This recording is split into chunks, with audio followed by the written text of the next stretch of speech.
I'm Jonathan Gerwitz, Vice President of KGB Texas Communications, and welcome to thePoint. Today we're visiting with Erik Walsh, City Manager of San Antonio. Erik, thank you for joining us. Thanks for having me.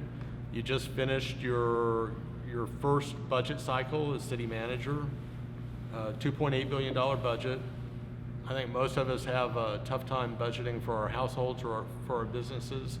How do you budget for a city, a fast-growing city of 1.5 million people?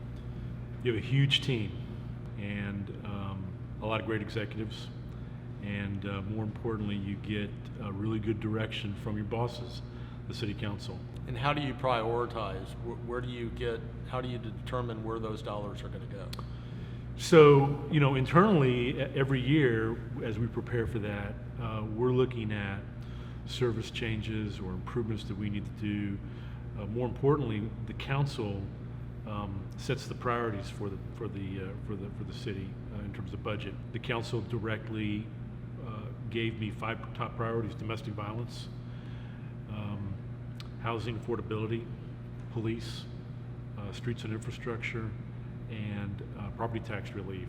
That really is the roadmap. At that point, it's really up to the organization or myself, and I met with every department to review their 2019 and 2020 spending.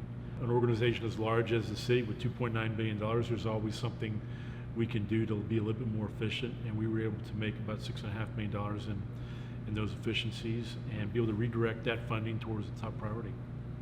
You're a lifelong resident of San Antonio, so you've had the opportunity to see how public policy affects quality of life in San Antonio.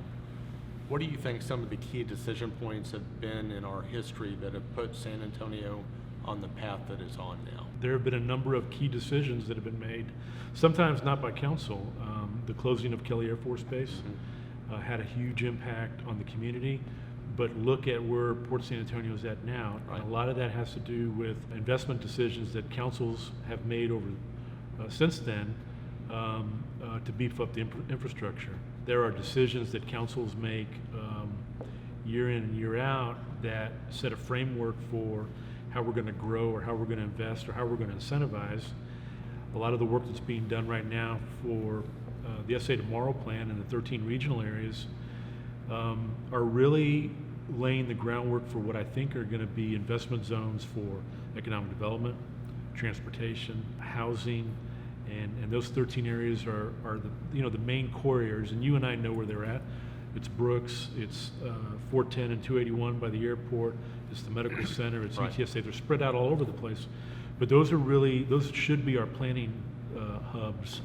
We talked about the direction that the City Council gave you as far as the priorities for the city budget, but what are your priorities managing the city of San Antonio? Some of my internal priorities are to improve customer service, whether it's the 911 call taker or the airport or the librarian. I mean, across the board. 2, making sure that we're engaging our employees, my employees, as we move forward. Many times we spend a lot of time talking about the 0.1% of employees that may have a lapse in judgment. Right. But that means I've got 99.9% of the 12,500 employees that are doing a great job. Whether you're the city manager or you're a frontline supervisor, we shouldn't lose sight of that. Number 3, as an organization, we need to do a better job of utilizing data. And some departments in the city organization do a great job, and others don't. And using data in two different ways. One, to communicate to the media or the public or the neighborhood association or the council. But secondly, to make those service-based decisions we should be doing as we strategically and tactically, address service needs. And again, there are elements of our organization that do a really good job of it. There are some that need help. So we're trying to do a little bit more collaborative efforts inside the organization to do that. Our core mission really encompasses 4 key areas. It's teamwork, professionalism, integrity, and innovation. And, you know, I'm talking about those things because I want people to know about them. They really mean something. We have too many things we're responsible for not to remember what our core missions are. What do you think some of the biggest challenges are that San Antonio faces? I think we're gonna be dealing with some budget issues next summer, and a lot of that stems out of the SB2 that was signed by Austin. the governor earlier this year. There were a number of bills that were approved by the governor this year that had a financial impact on us right now. The largest will really hit us next summer. I'm confident that we'll be able to manage through this, and this isn't just a San Antonio thing. Right. Every city and county in Texas is going to be dealing with this changing framework, but it's going to really rest on two main points. One, that we be very clear and set very clear expectations, and that we be very clear on what the priorities are. I was very careful this summer as we put together the proposed budget for the general fund.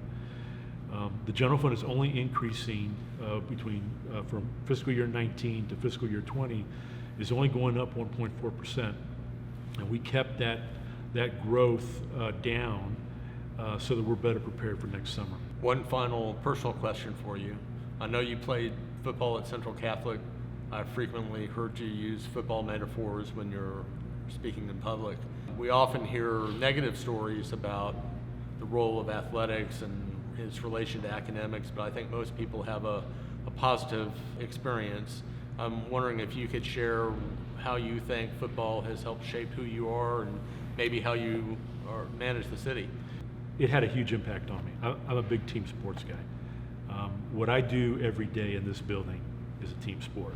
The definition of teamwork is being comfortable enough for your teammates to know what your weaknesses are. And I'll give you an example. I played on the offensive line at Trinity. And I was an offensive guard. And you've got the center to my right and a tackle to my left. Both these guys would kill me if they hear me telling the story, so hopefully they're not going to watch the video. The center always forgot to call the huddle. So after every play, I'd have to say, hey, call the huddle, call the huddle. The tackle next to me was a horrible pass blocker. Well, he wasn't that bad, but he needed improvement. So I always knew I needed to help him. I jumped off sides all the time. And so when we'd come out of the huddle, both of them would say, it's on two, it's on two, it's on two. So that was a team, and you can take that type of lesson with you, and I have as I've gone through my professional career. Everything I do is a team sport. Well, thank you very much, Erik, Sure. for joining us. Thank you for joining us on The Point.